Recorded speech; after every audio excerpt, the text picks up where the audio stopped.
Welcome to its cooking time channel. শীতের সকাল, সন্ধ্যার টিফিন বা রাতের ডিনারে আমরা সবাই কড়াইশুঁটির কচুরি খেতে ভালোবাসি। তাই আজকে আমার রেসিপি কড়াইশুঁটির কচুরি, সঙ্গে ছোলার ডাল। কড়াইশুঁটি কচুরির জন্য প্রথমে আমরা 300 গ্রাম কড়াইশুঁটি খোসা ছাড়িয়ে নিলাম।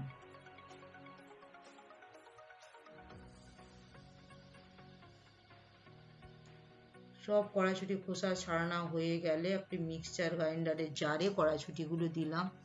তার সাথে দিলাম ধনে কুচি, আদা কুচি, কাঁচা লঙ্কা, পরিমাণ মতো নুন, টমেটো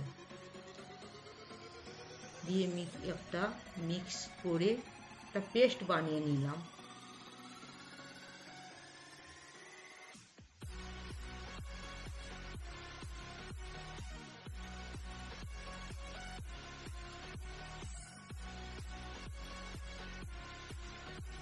এবারে একটা পাত্রে 3 কাপ ময়দা নিলাম।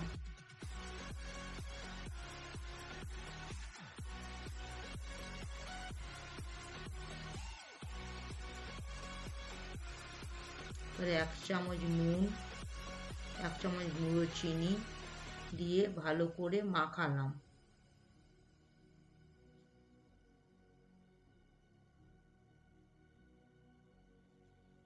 এবার এতে রিফাইন তেল ময়ান হিসেবে দিলাম। রিফাইন তেল একটু বেশি করে দিতে হবে। আপনারা ঘি দিয়েও ময়ান দিতে পারেন। ময়ানটা হলে আমরা একটু মুঠো করে দেখে নেব, মুঠো পাকানো যাচ্ছে নাকি। তারপর হালকা হাতে ভেঙে দিলে বালির মতো ঝরঝরা হবে। এতে বুঝে যাবে ময়ানটা ঠিকঠাক মাখানো হয়েছে। এই সময় আমরা রুম টেম্পারেচারে রাখা জল অল্প অল্প করে দিয়ে একটা ডো বানাবো। একবারে বেশি জল দেওয়া হবে না, কারণ এটা পাতলা হয়ে যেতে পারে। এই ডোটা যেমন লুচির ডো হয় সেরকমভাবে বানাতে হবে। এই ডোটা 1 ঘন্টা রেস্টে রেখে দিলাম। এবারে একটা উনানে কড়াইতে তেল দিয়ে তাতে দিলাম চিনি, গুঁড়ো চিনি দিয়ে পেস্টটা সব দিয়ে দিলাম। তাতে দিলাম বেসন গুঁড়ো। এই বেসনটা দিলে জলটাও তাড়াতাড়ি টেনে নেবে এবং একটা সুন্দর বাইন্ডিং তৈরি হবে।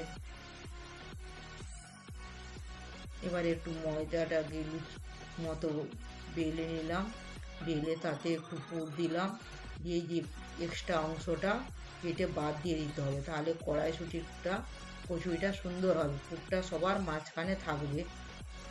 এবার হালকা হাতে বেলে নিতে হবে।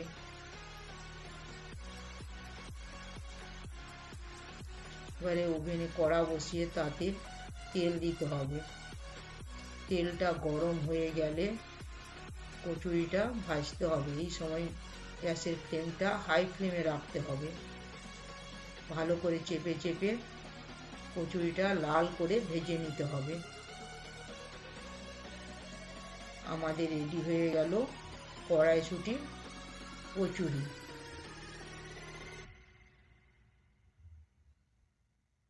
এরপরে একে একে সব কচুরিগুলো ভেজে নেব।